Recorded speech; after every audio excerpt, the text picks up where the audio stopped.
चुनौती भरा शब्द है वाल्मीकि का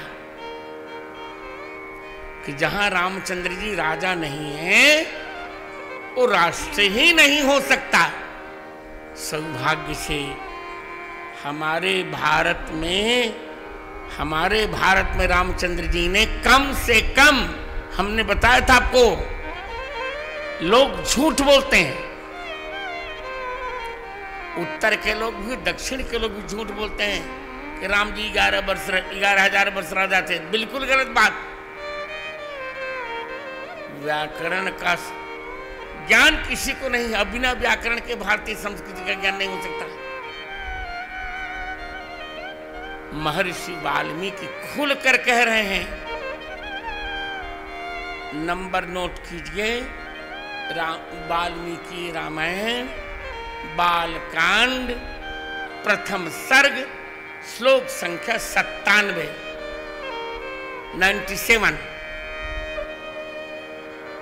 10 वर्ष सहस्राणि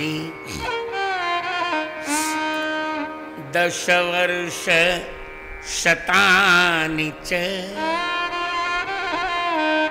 रामो राज्यमुपाश्रित्वा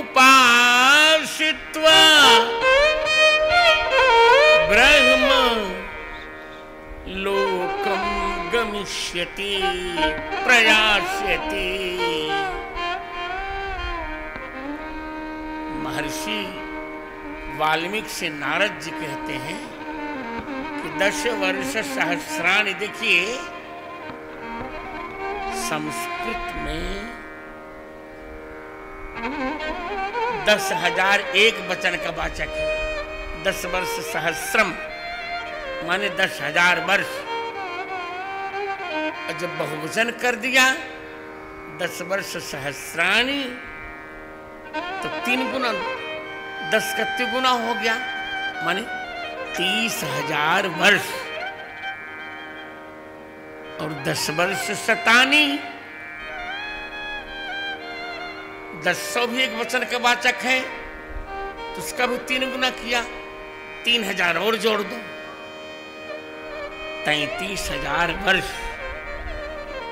और एक और अच्छी बात कही, यहां च कहा है, च मैं कह चुका हूं, थोड़ा सा आपको कठिन लगे पर अच्छा लगेगा।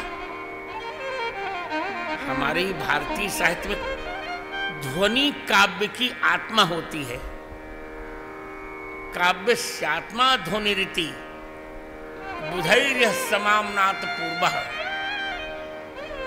तो च की जो ध्वनि है वो ये कह रहे कि 33,000 तो हो गया, और च जो कहा उन्होंने तो कहा इसलिए कि अब 33,000 में 6 का कम से कम, 33,000 में 6 का गुणा कर दो, अपने आप समझ में आ जाएगा। और जब 33 में 6 का गुणा करोगे तो 198 बनेगा, और 33,000 में किया तो 1,00,000 कम से कम 1,98,000 वर्ष रामचंद्र जी ने इस पूरे भारत का शासन संभाला, पूरे भारत का शासन संभाला। ताली बजाकर सम्मान कीजिए। और नोट करके ले जाइए, जो पूछे कह दीजिएगा मेरा नाम। कि प्रस्थान त्रयी भाष्यकार और ज्ञानपीठ से सम्मानित जगत गुरु रामानंदाचार्य स्वामी रामभद्राचार्य ने ये बात कही थी, क्या मेरा नाम बता दीजिएगा। तो अब आप समझ गए ना मित्रों और माताओं।